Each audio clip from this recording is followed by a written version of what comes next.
When you work in a place where the commodity you handle is money, you are always faced with the possibility that someone will try to steal it. On the other hand, you can go about your job year after year, serving customers whose only unusual demand is for a red or yellow lollipop. But someday, the next customer in your line may not be so easily satisfied. This man is a robber. If he pulled his gun on you... This is a holdup. Fill up the bag. Would you be victim or witness?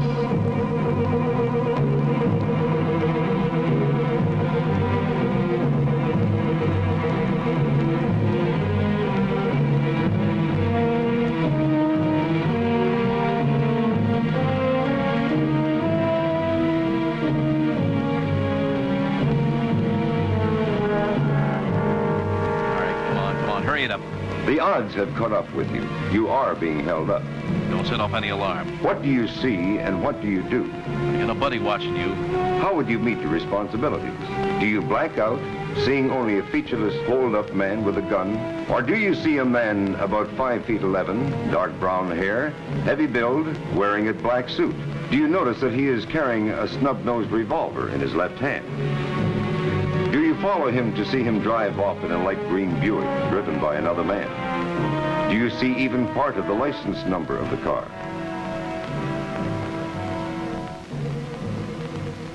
If you saw and remembered even half of these details, you would be greatly assisting law enforcement officers and be performing a real service to your company and to your community. You would be a valuable witness to the robbery, not just the victim of it. What you see and do may be the means of getting the money back and of putting the criminal behind bars.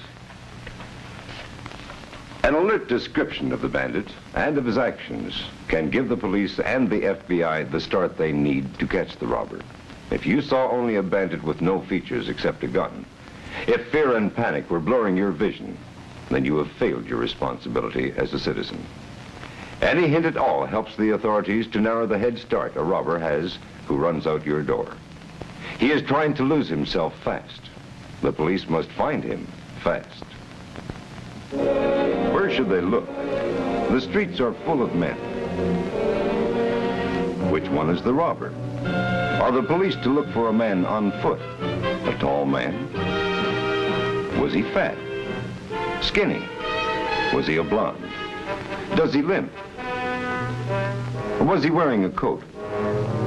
The police can use any hint at all in their search. Or did he leave in a car? A white one? How about a green one? Was it a black one? Two-tone red and white? A sedan or a station wagon? A Ford or a Buick? Georgia license plate? Number 2D4 something. Number 2D4723. That's better yet. It is important to start looking for the car right away. If the robber is still driving the getaway car, he's tagged. If it is found abandoned, then the police have one more fact to add to their case. Maybe the authorities can take a shortcut and match up the robber with his past record. Official files are full of wanted posters of known criminals. It is often possible to spot them again with the help of your description. Well, since the authorities cannot be on the scene during the robbery, it is up to you to act in their place, to provide them with a solid start toward solving the crime. Your very first step, of course, if you have a silent alarm, is to set off your alarm as soon as you can. To make sure, press it again several times and hard. There have actually been cases where tellers did press their alarms during a robbery, but not press hard enough to work it and summon help. Set off your alarm right away before the robber becomes accustomed to your movements. Do it while he is getting used to the situation, and he won't notice it. Now, with sufficient time, the police may be waiting for him at the door. Next, do as you are told. Obey the robber's demands, except the inevitable one about sounding the alarm. Give him all the money in sight, but no more unless he obviously knows about it by asking for it. Be sure to give him the bait money if your firm provides it. When he is caught with it or later spends it, he will be positively linked with the robbery. He's there for money and he's armed, so give him enough to satisfy him, but no more. Remember always, the time is in your favor. He has to rush. He can't wait. If you can go slowly, he'll have to hurry, and maybe he'll leave without everything he came for. To a robber, every second seems like 10. Don't overdo it, but when he says hurry, hurry slowly. This will give you time to do your most important job, observing the robber. So, be a witness. It's something you have to practice ahead of time. A good description starts with the obvious things, male or female, and there are female robbers. Height, weight, age, color of eyes and hair, clothes. These features allow the authorities to pick up their suspects out of the crowd. Then there are the smaller details, scars, marks, mannerisms, jewelry, or accent. They help to confirm the identity of a suspect. They are the positive part of a positive identification. Now, you have to practice identifying people because normally you only look at them for recognition, not identification. So set up your own identification drills where you work and practice the techniques. Start with a fellow worker, one of average height. Have him step up to your window. He is 5 feet 6 inches tall. Pick a couple of height measuring references. From the position you would take if you were being robbed, see where the counter hits him, about the middle of his chest. The top of his head comes to just above the middle of the calendar behind him. Get his measurement references well in mind. Remember, he's 5 feet 6. Ask your pretend robber to go to the door. Now he's farther away from you, and you can check his height and build from a different perspective. One important but unobtrusive criminal catcher is a height reference at the door. This simple device consists of 2 marks, taped or painted on the door frame. One at 5.5 feet from the floor, the other 6 feet high. Use them as references. If there are 2 exits, mark them both. Keep these height gauges in mind and practice on a few other people and check your estimate of how tall you think they are. Would you say he's the same height? Almost. 5'5". His hair makes him look taller than he really is. While he's at the door, look at his build. Weight in pounds may be too hard to estimate, so go by his general build. Skinny, average, heavy. He's heavily built, 210 pounds. Now on another colleague, try height, weight, and age. How tall is he? What's his build? And how old is he? For reference, he's 6 feet tall, medium weight, 186 pounds, and he's 23 years old. Drill into your mind the way a 6-footer looks at the door. It's a good idea to repeat this practice periodically so you don't get rusty. In doing your duty during a robbery, it is well to remember that you are not alone. You have the entire weight of society, the law, and the courts on your side, while the robber is all alone. He's also up against from 20 years to life imprisonment when he is caught. The federal bank robbery law imposes the 20-year sentence for, quote, causing fear to an employee, unquote, by any means whatever. But if fear of prison were the answer, there would be no holdups. Bandits will always take the big chance for the big money. The robbery trend is towards banks and financial institutions that cannot afford to touch off a gunfight in the lobby. A particular firm can sometimes get a reputation as a soft touch, and the uninvited customers may strike time after time until the soft touch toughens up and the next robber is caught and sent to jail. So that's where you come in. If you are held up, you can do a lot towards putting the robber out of circulation. On your prompt alarm, the authorities can get a head start on the criminal. You can furnish the authorities with a description of the robber, his actions, his direction, and method of getaway. And when he is caught, you can identify him positively, assuring that he will never again endanger others in a holdup. By being a good witness, you can actually prevent holdups because when the penalty exceeds the payoff, the crooks will look elsewhere for their easy money. These are the basic points to remember during a robbery. Set off the alarm as soon as you realize you're being robbed. Obey the robber. Do as he says, but do it slowly, and don't do any more than he says. Be a witness. Get his description. Observe his peculiarities. Observe his getaway. After the robber leaves, the very first step is to telephone the authorities. That means telephone the police, or the sheriff if he has jurisdiction, and the FBI and the State Patrol. Give them a brief description of the robber or robbers so that they can begin their search. Call your company officials last because they don't need these precious seconds to catch the crook. Do it immediately. Time means success or failure. Next, preserve clues. Guard the crime scene for the investigators. Fingerprints, heel marks on the floor, notes or bags, any clue at all should be preserved. Put paper over the spots that may have clues, the counter and the floor. Save those clues. Write description. Your first impressions are the freshest and the best, so write them down even before the authorities arrive. It's the best identification, and it saves vital seconds. If your firm has other specific hold-up procedures, follow them. But these are basic points anyone can follow. The techniques of stealing money are as varied as the number of robbers, but certain patterns are the most common. The big advantage the robber has over a teller is shock, surprise, and fear. The fear is usually the fear of the unknown. So we can show you here a teller's eye view of some typical robberies. As you watch, take advantage of them and train yourself to meet a hold-up emergency at your window. Lunchtime is one of the most popular hold-up hours. Some of the employees are out of the building. At the moment, you have 2 customers. One leaves, and now you have a robber at your window. This is a stick-up. Fill up the sack with all your money. Trip your alarm button right now. Begin to get the money, then look him over. This is a typical disguise, and unfortunately, a good one. A hat conceals his head and hair. Dark glasses cover most of his features, and gloves leave no fingerprints.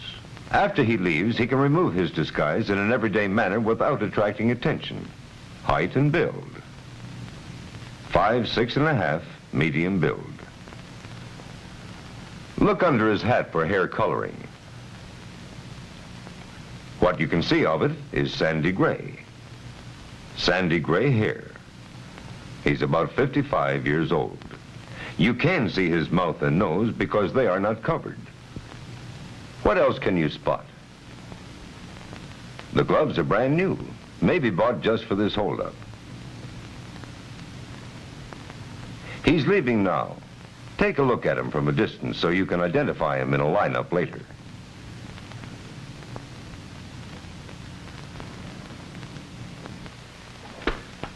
Now that he's gone, there are several things to do fast. Hit your alarm button again to make sure. Tell the nearest employee to call the police you've been robbed. Step outside the door and see how he's making his escape. Follow him as far as you can. Then come back inside. Make sure the police and FBI have been called. Don't let anybody disturb the scene, because there may be fingerprints or other clues. Spread newspaper on the floor where he stood, as his heel prints may be a clue. Then sit down immediately and write down on paper every detail you can remember. Your first impressions are the best. When the police arrive, your description will be ready, and with no wasted time, they can get after the bandit. Let's try another one. This man is a note passer. The technique is supposed to look like a normal business transaction to bystanders. It will look that way to you, too, until you read the note. The first thing to do, of course, is do use the bell. Punch your alarm button twice. The next thing is to keep his note. It may have his fingerprints or some other clue on it. Put it aside, out of sight as you start to gather up the money. Now look at him. He has no mask or disguise. This may mean that he is from out of town and has no fear of being recognized. You won't recognize him, but you can remember him. Height, tall, 6 feet. Average build, 165 pounds. Eyes, blue. Hair, light brown. Age, about 37. Clothes, black coat, and the coat that covers the gun green with a black lining. Anything distinctive? His ring on his left hand, black onyx with a diamond set in a diamond shape. He hasn't said a word, so there's no voice to remember, but he is neatly dressed and well groomed. As he leaves, watch his walk. He has a limp. While checking his height at the door, push your alarm again. He's outside. Tell a fellow employee to call the police. Go to the door. He's getting into a car alone. Notice anything? His limp is gone. He did it to throw you off the track. Well, get him the license number, put you back on it, and in a few minutes, the police too. Well, so far you've done everything right. Set off your alarm and been a good witness when you noticed his phony limp. You did particularly well to watch his escape outside and get the license number and description of the car. Remember the car? What was it? A red and white 1957 Plymouth? Yes. But don't stop now. Ask the teller you told you had been robbed if the police have been called. If not, do it yourself immediately. When you took his note and kept it, you are beginning to preserve clues. Spread papers over your counter to preserve his fingerprints, and also on the floor where the robber stood. Now, write down his description. You should put down his height, weight, age, and that description of his ring. But also note that he kept his gun, if he had one, concealed under his coat. Now that brings up another point you should be familiar with: guns. Often the best description we get is, he had a gun with a hole in it about that big. Now you ought to know a bit more. Here is a pistol. It's a revolver. Like the cowboy's faithful Colt, it has this revolving cylinder to hold the bullets. Now this one is blued with a short barrel. The other type of pistol is the automatic. Now this one does not have the cylinder. It is straight, and the bullets go in a clip inside the handle. Automatics come large like this and small. There are dozens of makes and calibers of pistols, but your description should include whether it was a revolver or an automatic, blued or nickel-plated. Now some pistols have wooden handles, some have ivory or bone. A description of the gun is as important as that of the robber.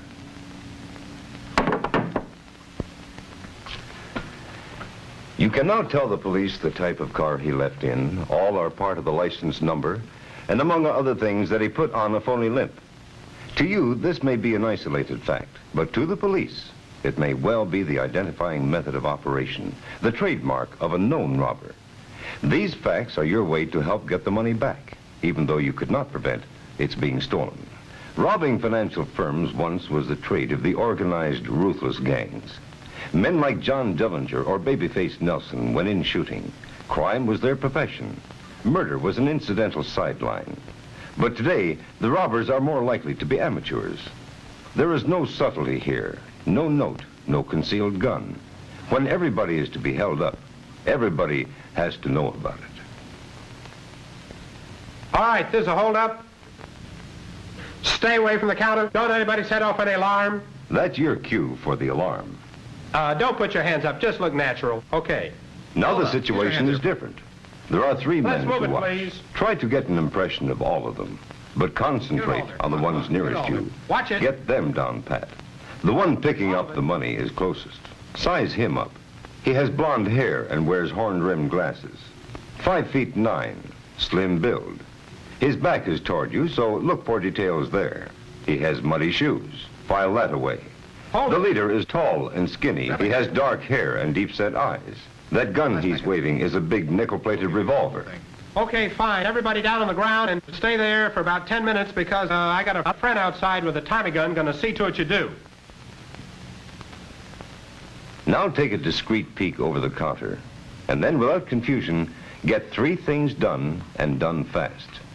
Push the alarm button again. Tell somebody to call the police immediately. Send somebody else outside to see which way they went. Now don't worry about their still being there, or having an accomplice with a machine gun waiting for you. What gang would wait around outside a robbery scene when they had no way to know for sure whether the police were on their way or not? At least one person should wait outside for the police. Somebody must be outside to bring them in after the robbers have left. Now that's very important. Standard police procedure is cover the doors and stay out of the building while a robbery is in progress. No amount of money can pay for a life. And so the officers cannot risk crashing into a situation where shooting might break out. It has also happened that the police have waited tensely outside for 15 minutes, not daring to enter, waiting for the robbers to come out. While inside, the employees were waiting just as anxiously for their entrance and cursing the delay. Somebody has to let the police know they can move in. Otherwise, they will think the robbers are still inside. Now, let's try some more robbers and practice noticing their different details. A bottle of nitroglycerin to blow the place up is this man's gimmick. Be getting his description now. As usual, do as he says, but take comfort from the statistics. It's hardly ever really nitro. He might have called it acid or lye and threatened to throw it at you. But look at the man, not the gimmick. Want to check results? He's 5 feet 11, age 38, average build, 168 pounds, light gray hair, a black suit, brown and gray tie. Here's a man with a money problem, so big he's asking for exactly the right change. I want $3,800 in $20 bills. Invariably an amateur, his kind is troubled with a debt and sees your window as his salvation. Just put it in my hand. How tall? 5'11 and a half. Build? Average, 165 pounds. Age? 36. He wears a wedding ring, a watch with an expansion band, and a light gray suit. This man tried to disguise, theatrical makeup to make himself look different. The mustache isn't real, among other things. His eyes are very dark, black in fact. His hair is apparently black too, unless he dyed it. His height? 5 feet 8, stocky build.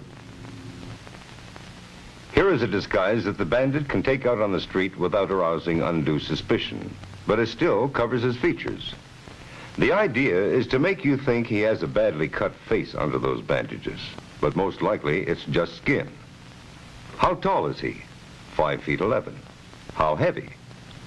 170 pounds. Age? 31. He's covering a big nickel-plated revolver with that magazine. He's forgetting the magazine, so be sure to protect its fingerprints later. And be sure to tell the investigators to check the door frame, too. The old-time stagecoach robber got this disguise from his great-grandpa.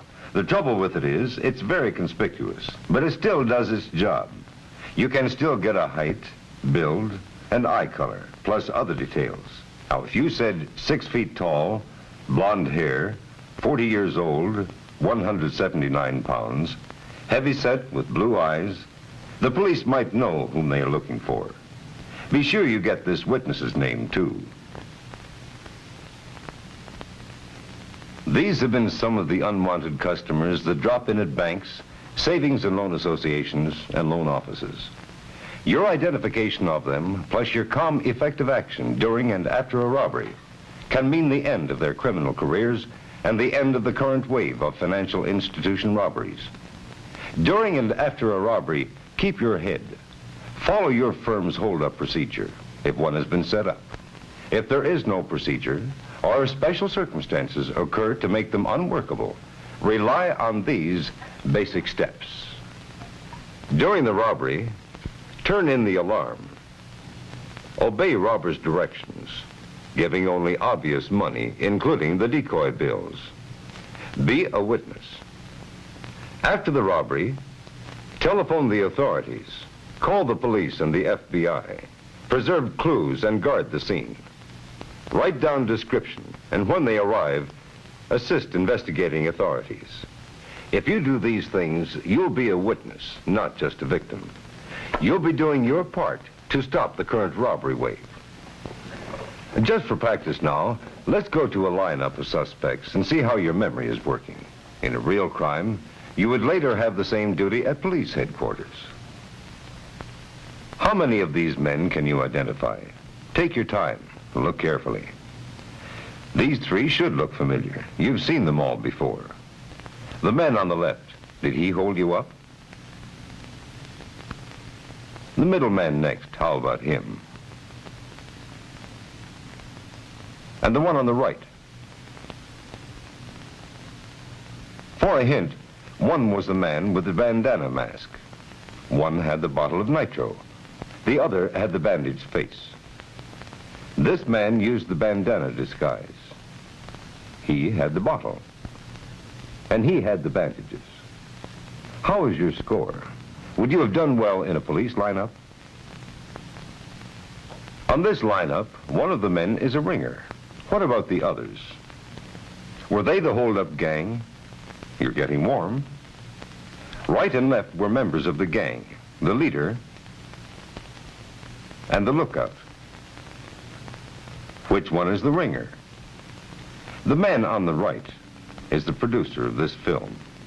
The one on the left, he held you up, but don't let the company he keeps mislead you.